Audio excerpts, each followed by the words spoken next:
ଜୟ ଜଗନ୍ନାଥ। ସେଇ ଜଗନ୍ନାଥ ତାରି କବିତା ମୋରି ମୁହଁରେ ଆଜି ଆପଣମାନଙ୍କ ପାଇଁ। ଆସନ୍ତୁ ଶୁଣିବା କ'ଣ ଅଛି ଜଗନ୍ନାଥ ପାଇଁ, ଜଗା ପାଇଁ ଆଜି ମୋ କବିତା ଆପଣଙ୍କୁ ଶୁଣାଇବାକୁ। ତେବେ ଆସନ୍ତୁ। କବିତାର ଶୀର୍ଷକ ଶୂନ୍ୟ ଦେହେ ପୁଣ୍ୟ ବ୍ରହ୍ମଟି ସିଏ।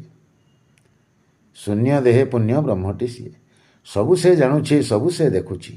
ସବୁ ସେ ଜାଣୁଛି, ସବୁ ସେ ଦେଖୁଛି। ସବୁର ହିସାବ ରଖୁଛି ସିଏ। କରମକୁ ଫଳ ଭାଗ୍ୟକୁ କପାଳ, କରମକୁ ଫଳ ଭାଗ୍ୟକୁ କପାଳ। ଭୋଗ କରିବାକୁ ଭାଗରେ ଦିଏ, ଭୋଗ କରିବାକୁ ଭାଗରେ ଦିଏ। ଜୀବର ବି ସିଏ, ଜଗତର ସିଏ।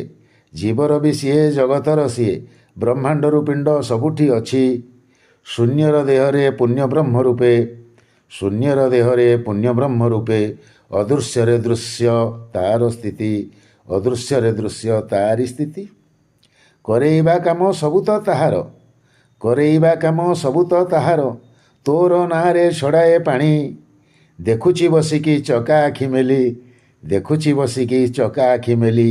ନ ଜାଣିଲା ପରି ପଡ଼ିକି ତୁନି, ନ ଜାଣିଲା ପରି ପଡ଼ିକି ତୁନି। ତାରିବା ତାହାତେ ମାରିବା ତାହାତେ, ତାରିବା ତାହାତେ ମାରିବା ତାହାତେ। ସଂସାର ଡଙ୍ଗାର ନାଉରି ସେହି, ତାରିବା ତାହାତେ ମାରିବା ତାହାତେ। ସଂସାର ଡଙ୍ଗାର ନାଉରି ସେହି। କୂଳେ ଲଗେଇବ ଅବା ବୁଡ଼େଇବ, ତା ବିନୁ ଆଉ ଜାଣେ ନା କେହି। କୂଳେ ଲଗେଇବ ଅବା ବୁଡ଼େଇବ, ତା ବିନୁ ଆଉ ଜାଣେ ନା କେହି। ତାର ହେଲେ ତୁ ତୋର ନ ହୋଇ, ତାର ହେଲେ ତୁ ତୋର ନ ହୋଇ। ପାଦ ପଦମରେ ଶରଣ ପଶି, ତାର ହେଲେ ତୁ ତୋର ନ ହୋଇ। ପାଦ ପଦମରେ ଶରଣ ପଶି। ଭାବରେ ବାନ୍ଧିଲେ ଭବୁ ପାରି ହବୁ, ଭାବରେ ବାନ୍ଧିଲେ ଭବୁ ପାରି ହବୁ।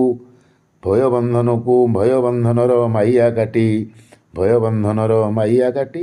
ଜୟ ଜଗନ୍ନାଥ। କେମିତି ଲାଗିଲା ଆଜିର ଜଗା କବିତା?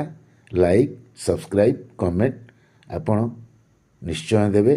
ଏହି ଆଶାରେ ପୁଣି ଏକ ନୂଆ କବିତାରେ ଭେଟ ହେବା କାଲି ଆଉ ଏକ ଜଗା କବିତାରେ ଆପଣଙ୍କୁ ମୋ ମୁହଁରୁ ମୋ କବିତା କ୍ରମରେ ଶୁଣାଇବାକୁ।